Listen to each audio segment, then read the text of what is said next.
आप सभी को सुंदर शरद पूर्णिमा की बहुत बहुत बधाई हो। बाबा विश्वनाथ की कृपा आप पर सदा बनी रहे। आ गया शरद पूर्णिमा की रात्रि। बड़े से बड़ी बीमारियां, बड़े से बड़े रोग, बड़े से बड़े बड़े कष्ट इस शरद पूर्णिमा की रात्रि को छूट जाते हैं। दमे की बीमारी, श्वास की बीमारी, अनिद्रा की बीमारी, रात्रि को जगना, ये सारी बीमारियां शरद पूर्णिमा की रात्रि को अगर व्यक्ति अपने जीवन को सुखमय बनाए, अपने जीवन को आनंदमय बनाए तो सब छूट सकते हैं।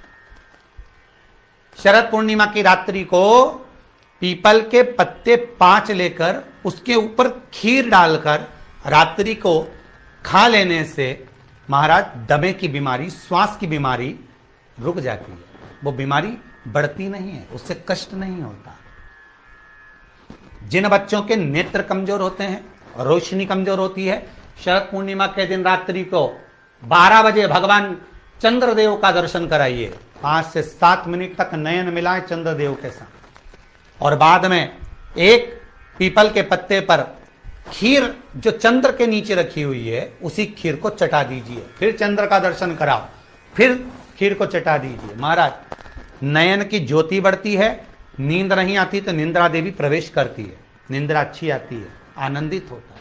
महाराज जिस व्यक्ति के शरीर में गांठ पड़ जाती हो, शरीर काला पड़ जाता हो, चट्टे पड़ जाते हो या दांत खाज खुजली हो जाता हो, उसके लिए भी शरद पूर्णिमा की रात्रि को 12 बजे महाराज भगवान चंद्रदेव के लिए 21 दिए जलाए जाते हैं। उस 21 दिए की कालोच एक थाली में इकट्ठी करी जाती है। कालोच को इकट्ठी कर कर शरीर में गाय के घी के साथ में जहां जहां जगह पर चट्टे हैं, गांठ है, वहां लगाया जाता है। उसको 5 या 7 दिन लगाइए। उसके बाद में रोज प्रतिदिन लगाने के आधे घंटे बाद स्नान कर लीजिए, आराम लगना प्रारंभ हो जाता है। महाराज आज शरद पूर्णिमा की रात्रि से लेकर कार्तिक पूर्णिमा की रात्रि के बीच में जो दामोदर भगवान का, कृष्ण का, शिव का मंगल आनंद करेगा, अभिषेक करेगा, पूजन करेगा, स्मरण करेगा, उसके सारे दुख दरिद्र दूर हो जाएंगे। रात्रि को आप बड़े प्रेम से खीर बनाओ, चंद्रदेव की साक्षी में रखो, भोग लगाओ भगवान श्री हरि को।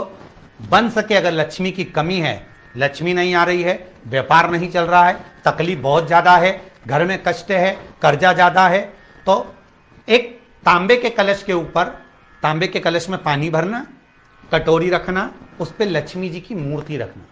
लक्ष्मी जी की मूर्ति नहीं हो तो चांदी का सिक्का रखना। उसके सम्मुख में आप 31 दीपक 31 दीपक घी के लंबी बाती के जला देना। महाराज एक एक कमल गट्टा उस 31 दिए के अंदर डाल देना और लक्ष्मी जी का पूजन करना, लक्ष्मी जी का स्मरण करना, खीर का भोग लगाना, पान के पत्ते पर खीर रखना, 5 पत्ते पर खीर का भोग लगाना और माता लक्ष्मी से विनती करना। सुबेरे 4 बजे तक वो रखे रहने देना, सुबह 4 बजे वो उठाना, लक्ष्मी को वापिस तिजोरी में या सिक्का हो तो उसको अलमारी में रख देना। जो खीर बनी है वो प्रसाद के रूप में सुबह 8 बजे, 10 बजे, 9 बजे जब खाना हो प्रेम से पाना। माता जो दिए लगाए हैं वो ठंडे हो गए होंगे, उनको रखे रहने देना, बाद में काम आते रहेंगे, या दिए विसर्जन करना हो तो आपकी मर्जी है। पर वो मट्टी के दिए लगेंगे, आटे के दिए नहीं लगेंगे, मट्टी के दीप लगाना है आपको। 31 घी के दिए लगाना है। लक्ष्मी जी का पूजन करो, कंकु, चावल, हल्दी, मोली से सब तरह से। शरद पूर्णिमा की रात्रि को सुख मिलेगा, आनंद मिलेगा, लक्ष्मी की वृद्धि होगी, कार्य सिद्धि होगी।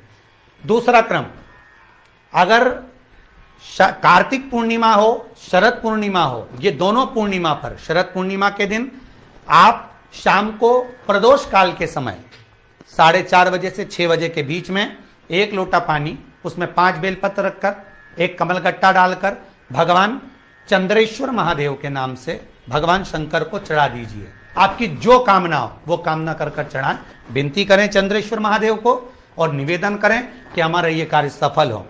केवल शरद पूर्णिमा के दिन चढ़ाइए, कार्तिक पूर्णिमा तक क्या फल मिलता है हमको जरूर बताइए। भी शरद पूर्णिमा की रात्रि को और कार्तिक पूर्णिमा की रात्रि को गर्भवती नारी अपनी नाभि पर यदि चंद्र की दृष्टि पड़वा लेती है तो बच्चा विकलांग पैदा नहीं होता है। गर्भ से जो बालक होगा श्रेष्ठ होगा, विद्वान होगा, चतुर होगा, पढ़ने में होशियार होगा, क्योंकि ये चंद्र की किरणें जब समुद्र में उछाल ला सकती हैं तो आपके जीवन में भी तरक्की ला सकती है, उछाल ला सकती है। इसलिए सभी को हर हर महादेव, जय श्री कृष्ण।